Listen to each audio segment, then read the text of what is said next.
The FBI, recognized as one of the world's most advanced law enforcement agencies, is often called upon to confront the most dangerous and complex criminal cases. When an entire family suddenly vanished along the Oregon coast, disbelief and panic spread through the small community. "This can't be happening to us," one resident recalled thinking. The Bureau quickly mobilized, determined to uncover what had happened. Investigators went door to door, showing photographs and asking questions, yet no one seemed to know the missing family. There was no history, no background information, and no apparent connection to the local area. The sense of confusion and dread deepened with every unanswered question. It was a cold morning in the quiet coastal town of Waldport, Oregon, when a lone man taking a walk on the beach spotted something unusual drifting in the shallow surf. Alarmed, he contacted 911, and the call was routed to the Lincoln County Sheriff's Office in Newport, about 18 miles away. Detectives Dennis Bossy and Trish Miller were the first to arrive at the scene. "I responded to the Waldport area, down at Alcia Bay," Bossy later recalled. "Detective Miller met me there. What they discovered left them shaken. A small boy's body, dressed only in underwear, lay on the sand. The child appeared young, perhaps 3 or 4 years old. Despite the tragic scene, what stood out to the detectives was how carefully groomed he was, his hair neat, his fingernails and toenails trimmed. At first glance, there were no visible signs of violence. Authorities couldn't immediately determine if foul play was involved. "You couldn't see that he'd been hurt in any way," one of the detectives noted, a haunting observation that would only deepen the mystery surrounding the case. The cause of death was not immediately clear. At first, investigators assumed the boy might have drowned. "We thought maybe within an hour or two, some frantic parent would come running to tell us their child was missing," one detective explained. But hours passed, and no one came forward. No reports of a missing child were filed anywhere in the area. The situation grew increasingly unsettling. What initially appeared to be a tragic accident began to look far more mysterious. Detectives started to wonder if they were dealing with something darker than an accidental drowning. The unexplained death prompted the activation of the local major crimes team, a collaboration between local, state, and federal authorities. Among those called to assist were the specialists most experienced in handling complex and sensitive cases, the FBI. "We're always alert to missing child reports," said Special Agent Mike Hullman, a 17-year veteran of the Bureau. "I contacted the Lincoln County Sheriff's Office to offer our help. Hullman's experience told him the case could swing either way. It might have been a simple accident, or it could have involved something far more sinister, possibly even an abduction." As is standard for the FBI, their involvement began immediately and would continue until every lead was exhausted. Hullman and his team's first goal was to identify the little boy. Without a name, they had no way to uncover how or why he had died. "We had nothing," Hullman recalled. "We set up a command post and started knocking on every door in town. We asked if anyone had relatives visiting with a young boy, showed photographs, and asked if anyone had noticed anything unusual the night before. Investigators explored every possible theory, including the idea that the child might have been involved in a freak car accident. But as time passed and no explanations surfaced, it became clear that this was no ordinary case. It was the beginning of a disturbing mystery that would soon draw national attention. Investigators expanded their search, enlisting the help of the Coast Guard to patrol Yaquina Bay and nearby Forest Service roads. They hoped to find clues of a possible car accident. Perhaps a vehicle had veered off the road and into the water. "We didn't know if we were dealing with a family that had drowned somewhere along the waterways," one investigator explained. Despite their extensive efforts, the search yielded nothing. No wreckage, no additional bodies, just silence. With few leads and growing urgency, authorities decided to take the case public, hoping someone might recognize the child. "We released a photo to the media," a detective recalled. "It ran in the newspaper and was broadcast on local television. That decision changed everything." One evening, as the story aired, a woman named Denise Thompson was at her parents' home when the news report caught her eye. "Hey, Mom, come look at this," she called out. On the screen was an artist's sketch of the young boy. I was shocked it looked exactly like Zachary, she said. I knew that boy. Denise had been babysitting Zachary Longo, the 4-year-old son of Christian and Mary Jane Longo, just days earlier. She also cared for his younger sisters, Sadie and Madison. Realizing the horrifying possibility, she immediately picked up the phone. Our neighbor was the local sheriff, she explained. I called him and said, You know that case about the little boy found in the bay? I think I know who that is. Denise informed investigators that she worked with Christian Longo at a nearby coffee shop. She added that the Longo family had only recently moved to Newport about 6 weeks earlier. Acting quickly, police headed to the Longo's condominium, a comfortable, well-kept apartment overlooking the Newport coastline. When we arrived at their building, there was no one home, one officer recalled. The condo appeared neat and orderly, as if the family might walk through the door at any moment. But the eerie stillness inside told a different story, one that hinted at something deeply wrong. Investigators expanded their search, enlisting the help of the Coast Guard to patrol Yaquina Bay and nearby Forest Service roads. They hoped to find clues of a possible car accident. Perhaps a vehicle had veered off the road and into the water. We didn't know if we were dealing with a family that had drowned somewhere along the waterways, one investigator explained. Despite their extensive efforts, the search yielded nothing. No wreckage, no additional bodies, just silence. With few leads and growing urgency, authorities decided to take the case public, hoping someone might recognize the child. We released a photo to the media, a detective recalled. It ran in the newspaper and was broadcast on local television. That decision changed everything. One evening, as the story aired, a woman named Denise Thompson was at her parents' home when the news report caught her eye. Hey, Mom, come look at this, she called out. On the screen was an artist's sketch of the young boy. I was shocked it looked exactly like Zachary, she said. I knew that boy. Denise had been babysitting Zachary Longo, the 4-year-old son of Christian and Mary Jane Longo, just days earlier. She also cared for his younger sisters, Sadie and Madison. Realizing the horrifying possibility, she immediately picked up the phone. Our neighbor was the local sheriff, she explained. I called him and said, You know that case about the little boy found in the bay? I think I know who that is. Denise informed investigators that she worked with Christian Longo at a nearby coffee shop. She added that the Longo family had only recently moved to Newport about 6 weeks earlier. Acting quickly, police headed to the Longo's condominium, a comfortable, well-kept apartment overlooking the Newport coastline. When we arrived at their building, there was no one home, one officer recalled. The condo appeared neat and orderly, as if the family might walk through the door at any moment. But the eerie stillness inside told a different story, one that hinted at something deeply wrong. Inside the Longo family's condominium, nothing appeared out of place. As I recall, it was spotless, one investigator noted. It didn't look like anyone had left in a hurry. There were no signs of a struggle, no evidence of violence, just an unnerving sense of normalcy. Detectives carefully searched the apartment, hoping to find anything that might reveal where the family had gone, but they came up empty-handed. Their immediate goal was to locate the parents and notify them of young Zachary's death. Yet there was one critical obstacle. No one in the community actually knew the Longos. When you're trying to find someone, you start with friends and family, an officer explained. But we quickly realized they didn't have any close connections in Lincoln County. They'd only been here a short time. With no local leads, the FBI broadened the investigation nationwide. We sent out alerts to all our field offices.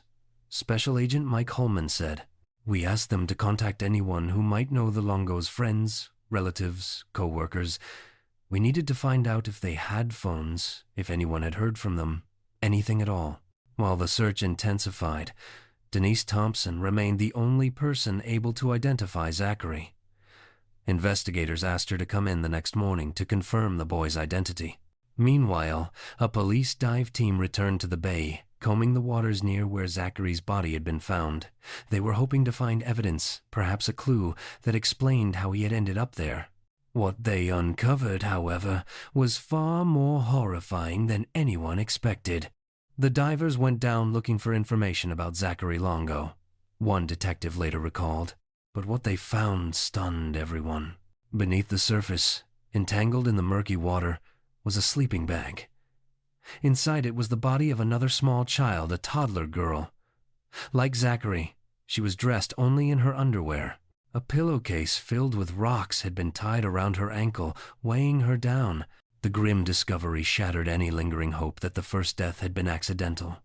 It was now clear that something far more sinister was unfolding on the Oregon coast. That was the moment investigators knew, without question, they were dealing with a homicide. The second child pulled from the water was believed to be 3-year-old Sadie Longo, Zachary's younger sister. "We were fairly certain they were siblings," one detective said quietly. "They looked alike, just a few years apart in age." The dive team continued their grim search, determined to uncover more evidence. Soon, they discovered another sleeping bag and a second pillowcase filled with rocks.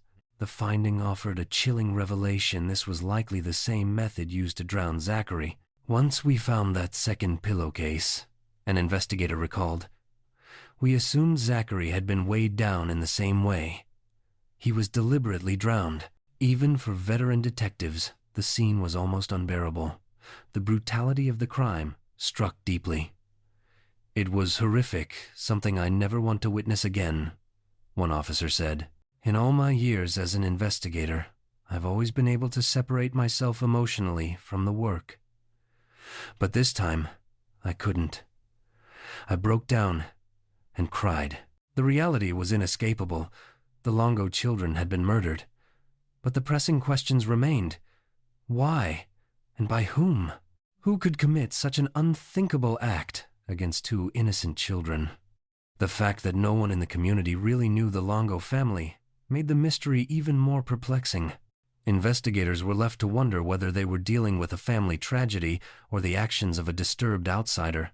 Meanwhile, the rest of the Longo family, Mary Jane, and the remaining children were still missing.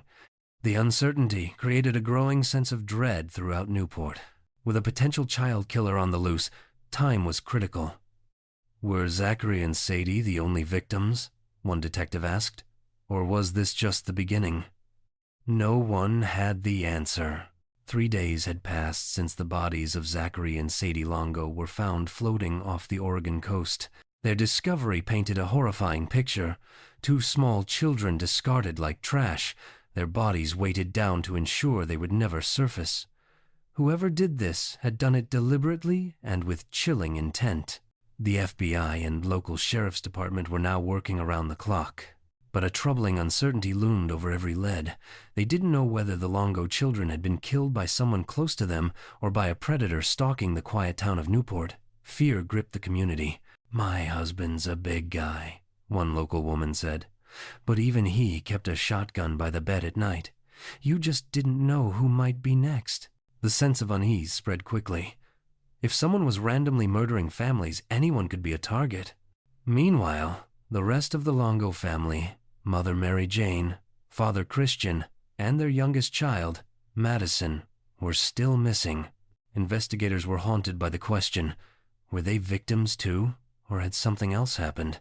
"We had 2 children dead," one detective recalled. The obvious question was, where's the rest of the family?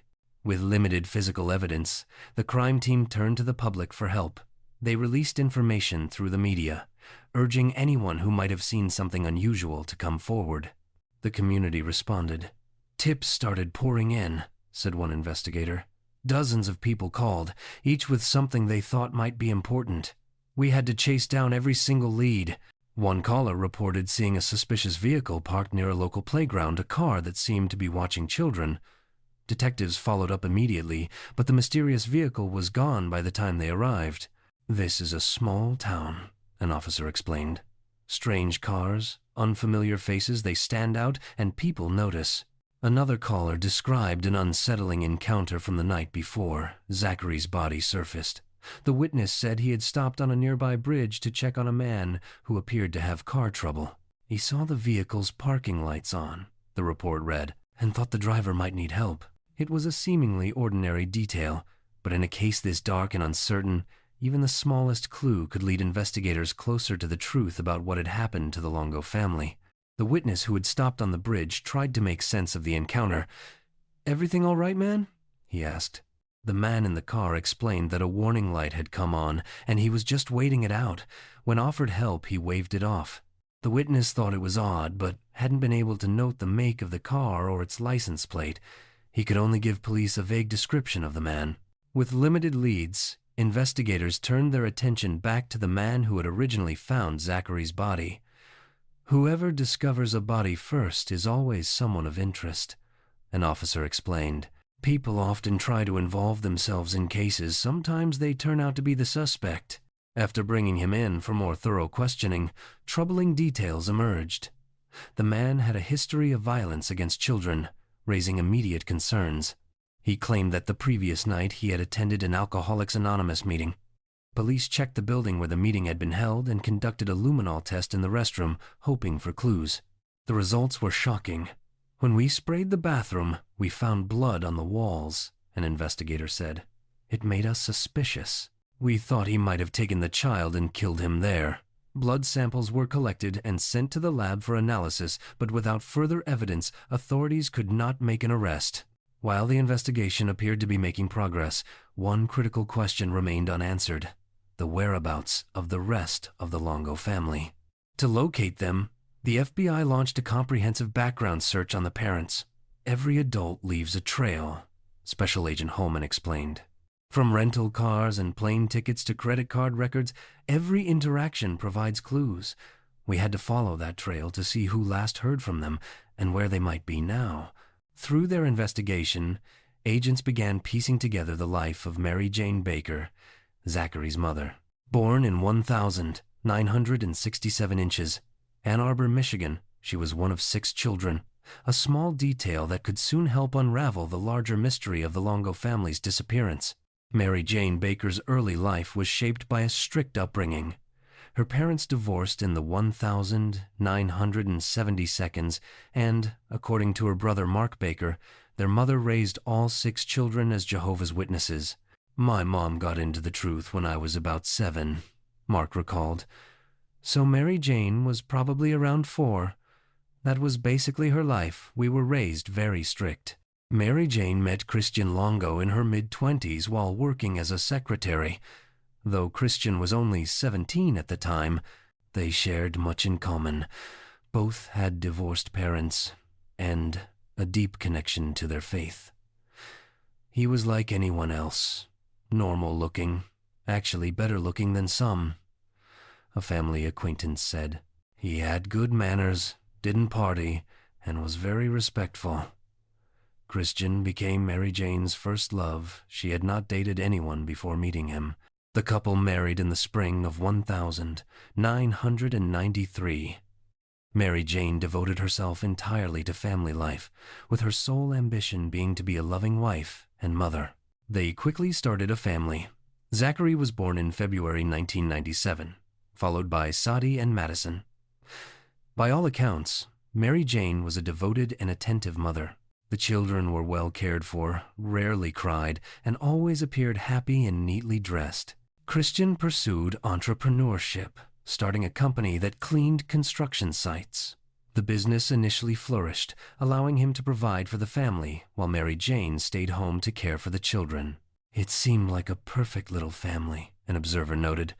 3 cute kids, a clean, tidy household, and Mary Jane was a wonderful mother.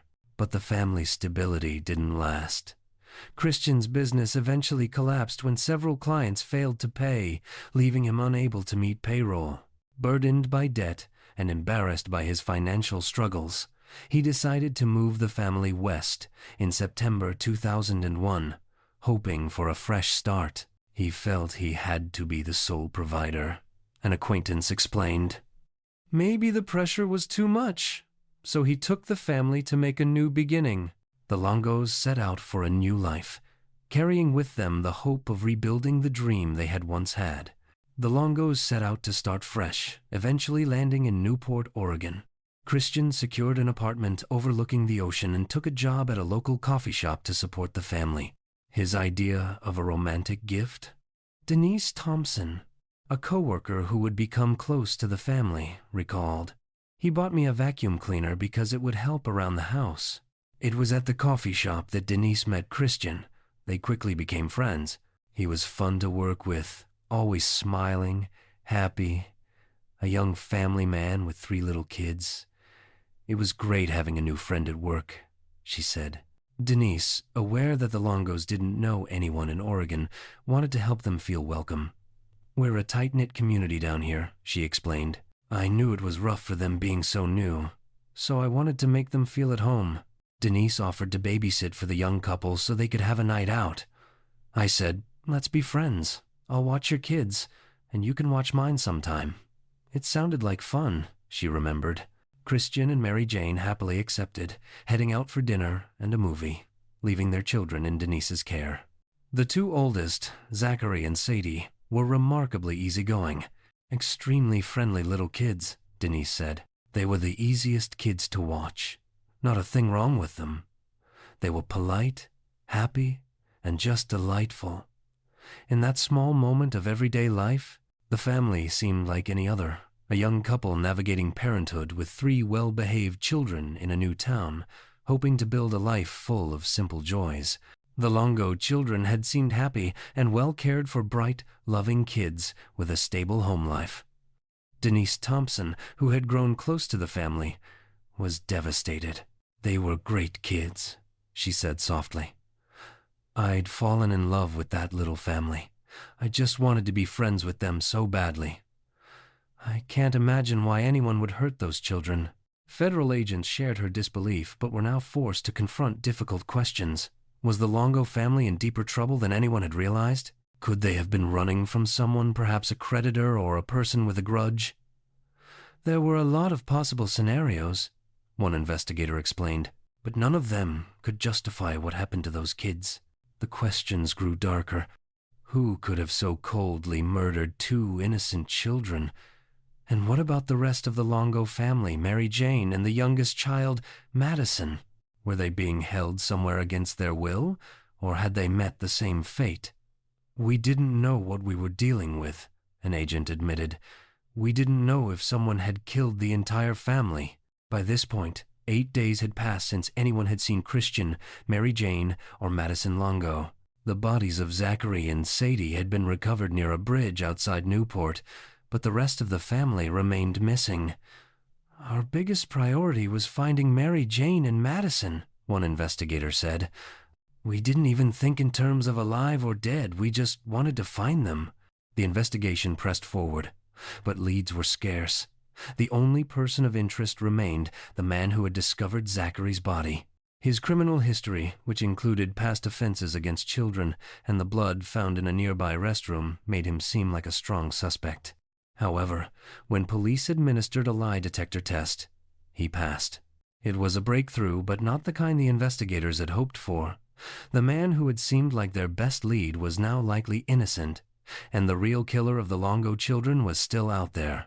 I was one of the investigators who interviewed the man initially considered a suspect. During the interview, he made statements that were completely against his own interest, I recalled. I knew he was telling the truth. Meanwhile, forensic analysis revealed that the blood found in the AA bathroom did not belong to Zachary. Instead, it came from various people who had attended meetings and, as investigators later learned, frequently used that restroom to inject drugs. It was actually common to find blood there, one agent explained. With that lead disproven, the search for the killer returned to square one. Determined to find the Longos, agents intensified their efforts, retracing the family's every move. We had our FBI analysts here in Oregon running every background check we could, one investigator said. Information remained sparse until a tip arrived from a local hotel where the Longos had stayed during their first days in Newport. A housekeeper had discovered a family album along with fingerprints, footprints, and birth certificates. Among the items was Mary Jane's driver's license. It was darkly ominous, an agent admitted. Photo albums, children's belongings. No mother would throw away these things. Mary Jane certainly wouldn't discard her ID either. Filled with a sense of dread, authorities sent divers into the waters near the Longo's condominium. What they discovered confirmed their worst fears. Beneath the docks, the divers found 2 suitcases. One of the cases had hair protruding from the zipper. I asked the divers to bring the suitcases up to the dock, an investigator said. That's when we made the horrific discovery Mary Jane was in one suitcase and Madison in the other. I broke down, I cried. Both mother and child had been strangled and tightly folded into the suitcases. Mary Jane had been stripped of all her clothes. The scene was a chilling confirmation. The Longo family's nightmare was far from over, and the perpetrator had acted with calculated cruelty. Police were stunned by the sheer brutality of the crime, particularly considering Mary Jane's modest, religious nature. It was so egregious, one investigator said, shaking his head. To stuff her naked into a suitcase, knowing that anyone who found her would see her like that bothered me more than anything. The Longo family was devastated. It just breaks your heart, a relative said quietly. You'll never get over something like this. But even as grief consumed them, investigators knew they had to focus on the facts. There was no justification for what had been done. One question loomed over the investigation. Where was Christian Longo? Authorities faced grim possibilities. Would his body soon wash up along the Oregon coast, like his wife and youngest child? Or had this seemingly devoted father committed the unthinkable, murdering his entire family and fleeing the state? In an effort to answer these questions, police again interviewed Denise Thompson, the last known person to see the Longo children alive. During the interview, Denise recalled a detail that had seemed trivial at first, but now took on ominous significance. She remembered the night she had babysat the Longo children just days before Zachary's death. Christian and Mary Jane had returned from a date, and Christian had appeared unusually distraught. He seemed troubled, worried about something. Denise recalled.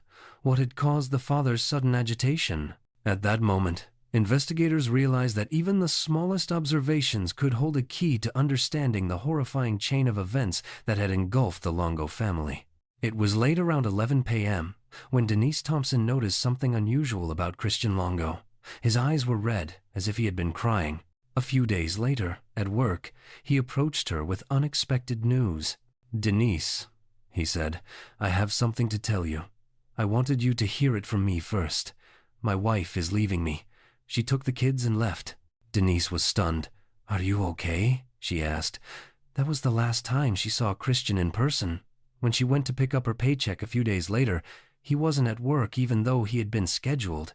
I went in to say hi, and his manager told me he hadn't shown up, Denise recalled. I was instantly concerned. I thought, what if he had done the worst, hurt himself? Agents were alarmed by this new information. Could Christian have killed his wife and children in a fit of rage before taking his own life? The possibility shocked those who knew him. Friends and co-workers were outraged at the suggestion. My fellow employees were furious, one colleague said. Who would finger Christian? Who would believe he could do such a thing? He wasn't a murderer. Meanwhile, the FBI and Newport police were racing against time to locate Christian Longo. He was the only member of the family whose whereabouts were unknown. More than a week had passed without any sign of him, and concern for his safety grew. My husband and I drove by the landing to see if his Durango was there, a neighbor recounted. It wasn't in the garage underneath, and it wasn't in the parking lot either. The mystery of Christian Longo's disappearance only deepened, leaving investigators and the community on edge. Denise tried to reassure herself. I thought, well, he could be anywhere now. All I can do is be concerned for his well-being, she said. But investigators feared that Christian's disappearance wasn't simply a matter of personal retreat or distress. The possibilities were darker and terrifying. You're only limited by your imagination in a scenario like this, one agent noted. Maybe the father killed his wife, killed the kids, and then killed himself. Their suspicions deepened as they dug into Christian Longo's past. On the surface, he had a seemingly normal upbringing, but his history revealed a pattern of deception. Even his parents, devoutly religious people, admitted he exhibited personality disorders. He had a long record of lying and manipulating others, and had defrauded his own family of significant sums of money. It was a lifelong pattern, an investigator said. He was a liar, a thief, and a very charming manipulator. Agents discovered that Christian's troubles had begun long before moving to Oregon. When his construction business in Michigan started to fail, he began writing checks to himself from the company account to maintain appearances. They were driving brand new cars, living the high life, a coworker recalled. I couldn't understand it. My wife and I both work full-time. I almost worked 2 jobs, and we could barely afford 1 new car. Further investigation revealed additional financial fraud. Christian had bounced checks to employees and forged documents to cover his tracks. Nothing added up, an agent said. It became clear that this was a man who had spent his entire life deceiving people. And now we had to wonder if that deception had escalated to something far more dangerous. Christian Longo's financial troubles had caught up with him, and he went to great lengths to maintain the appearance of success. He wanted people to think he was a big man, but he couldn't afford it.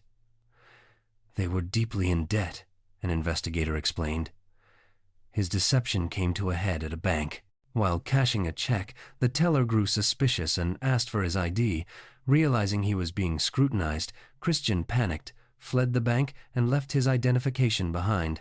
The law caught up with him. Police arrested Christian for writing bad checks, and his secret life was exposed. He was given probation, but the repercussions went beyond the legal system. His actions brought shame upon the family's Jehovah's Witness church. We can't have this type of behavior in our religion, a church member explained. Mary Jane was forced to endure the social fallout. It affects her because she can't hang around with the same people. They shun you like you're a bad person, she later said. Christian's schemes continued. He moved the family to a dilapidated warehouse in Ohio, planning to convert it into living space. He also stole construction equipment and attempted to resell it, but a prospective buyer sensed something was wrong and reported him to the authorities. At one point, he was caught with $20,000 worth of stolen property. When detectives returned to the office with warrants, Christian had vanished within hours. Sensing the news tightening, his flight instincts kicked in. Without giving his family time to process or pack, Christian uprooted them entirely, dragging them west and leaving behind the life and community they had known. His pattern of deception, manipulation, and avoidance had escalated into a desperate bid to escape consequences, setting the stage for the dark events that would later unfold in Oregon. When investigators finally looked inside the Longo's Ohio home, they were struck by what had been left behind. There were so many family items still there, one agent said. Mary Jane's clothes, her wedding dress, even her Bible. All their photo albums, her graduation diploma. Things you just don't leave behind. These are cherished possessions. The discovery highlighted a troubling pattern. Christian had removed Mary Jane from everything familiar, isolating her from family and community. She lost contact with her family and virtually disappeared, an investigator explained. She had to depend on Chris for everything. She was really trapped there. It was almost like a domestic violence situation. Mary Jane's relatives grew worried and contacted authorities once they realized she and the children were missing in Ohio. We filed missing persons reports with the Toledo police for Mary Jane and the kids because we knew something was wrong, a family member said. But the reports were later canceled after the family received a postcard from Mary Jane, mailed from South Dakota. The note read in part, "We're okay. Chris is looking for work. I'll call when we're settled." The postcard offered a brief reprieve, but it did little to erase growing concerns. Investigators now understood that Christian Longo was not the man they had believed him to be, a charming, devoted father. Instead, he was a manipulator with a long history of deceit. And yet the question remained, was he dead? Or was he once again on the run, eluding authorities? Everything changed when investigators received a surprising call from Christian Longo's former employer. He was alive and, astonishingly, had just applied for a job at a Starbucks in San Francisco. Using the manager's name on the application and enlisting help from several friends in Lincoln County, Christian inadvertently revealed his location. "We all knew who we were chasing at that point," an FBI agent recalled. Authorities couldn't believe how carelessly he had exposed his whereabouts. The San Francisco office immediately sprang into action, setting up a stakeout at the Starbucks in hopes that he would return. But Christian never showed. The fugitive was moving too quickly and too cleverly to be caught so easily. He used a stolen credit card to make purchases and book travel, leaving a trail that investigators tracked. He purchased a plane ticket from San Francisco to Texas, and then from Texas to Cancun, Mexico, heading south of the border to evade capture. Unknown to him, Special Agent Dan Clay was stationed in Mexico specifically to monitor fugitives like Christian. At the time, in the early 2000s, Americans did not need a passport to enter Mexico, making it a common destination for those trying to disappear. As the search intensified, Christian Longo was placed on the FBI's 10 Most Wanted list. Flyers with his photo and details of his crimes were distributed throughout Cancun and surrounding areas in the hope that someone would recognize him and provide a tip. By the 14th of January 2002, the suspected murderer was officially reported to have fled to Cancun, Mexico, following the discovery of the bodies of his wife and 3 children in Newport, Oregon. The manhunt was now international, and the clock was ticking to bring Christian Longo to justice. The FBI officially placed Christian Longo on its 10 Most Wanted list and blanketed Cancun with flyers bearing his face. Agents knew that American fugitives abroad often sought some form of connection to home, and they focused their attention on places where tourists and expatriates gathered. "If you're an American, you tend to look for familiar comforts," one agent explained. Internet cafes, public transportation hubs, taxi stands, and bus depots were the logical places to start. Their instincts proved right. Within 48 hours, a promising lead surfaced. A local tour guide reported that he had recently shown a man matching Longo's description around the area and had dropped him off at a remote campground about 50 miles from Cancun. Acting swiftly but discreetly, agents surrounded the campground. Inside a small cabana, they spotted the fugitive relaxed, confident, and apparently enjoying his new life. Longo was not hiding in fear or remorse. Instead, he was living under an alias, entangled in a romantic relationship with a young German woman, a freelance photographer who believed he was a journalist on assignment. "He didn't seem to be grieving at all," one investigator later said. "He looked like a man who had left his old life behind." As the sun dipped low over the Mexican coast, agents moved in. Working with local authorities, the Mexican police approached the cabana, burst inside, and pulled the man from his chair. "Who are you guys?" he demanded, struggling as the officers restrained him. "I identified myself as FBI," one agent recalled. "He said his name was Michael." The agent held up a flyer. "Christian Michael Longo, right?" After a brief silence, Longo glanced at the paper, saw his own face staring back, and quietly admitted, "Yes, the international manhunt was over. The fugitive who had murdered his family and fled across borders had finally been caught. Christian Longo was finally arrested without incident, and FBI Special Agent Dan Clay confronted him immediately. Longo was given a stark choice: voluntarily return to the United States or face a protracted fight against extradition from a Mexican jail. I looked at him and said, "You choose. It's your choice," Clay recalled. Terrified of being trapped in a Mexican prison, Longo quickly agreed to return to the U.S. Back on American soil, with limited hard evidence linking Longo directly to the murders, Special Agent Clay needed a confession. He began questioning Longo the moment the plane took off. "The purpose of my conversation was to get him to admit and tell the story of what happened to his wife and kids," Clay said. Longo, however, was evasive, cloaking his answers in religious overtones. He spoke about his beliefs, explaining that after death, people go to sleep. When asked if that's where his family was, Longo calmly replied, "Yes, they're in a state of sleep." When pressed for a reason, he said, "I wanted them to be in a better place." It was as close as he came to admitting anything. In February 2003, just 1 month before his capital murder trial, Longo shocked authorities by pleading guilty to the murders of his wife, Mary Jane, and their youngest daughter, Madison. He refused to explain how or why he had killed them, and continued to maintain that he had not killed Zachary and Sadi. Whether this was a legal tactic to avoid the death penalty or another strategy was unclear, but to investigators, it was largely meaningless, a smokescreen in an otherwise brutal case. The highly publicized trial began on the 10th of March 2003. Mary Jane's family braced for what was to come, unsure what to expect. There was never a 100% feeling that he was going to be convicted. One family member admitted, knowing the courtroom drama would be both emotionally wrenching and legally complex. Investigators had long feared that Christian Longo might escape justice, not because the evidence was weak, but because of his skill as a manipulative con artist. When Longo took the stand during his trial, he spun an elaborate story, claiming he had returned home to find Zachary and Sadi dead, allegedly at the hands of Mary Jane. According to him, Mary Jane had come home in a rage, killed the two older children, and placed them in the water.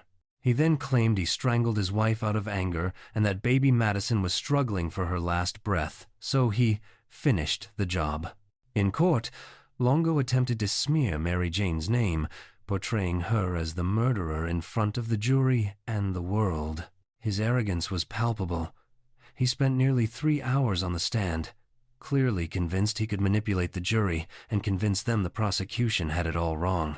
But the jury was not fooled. They saw through his lies and convicted Longo on 4 counts of aggravated murder, ensuring that Mary Jane and the children received the justice they deserved.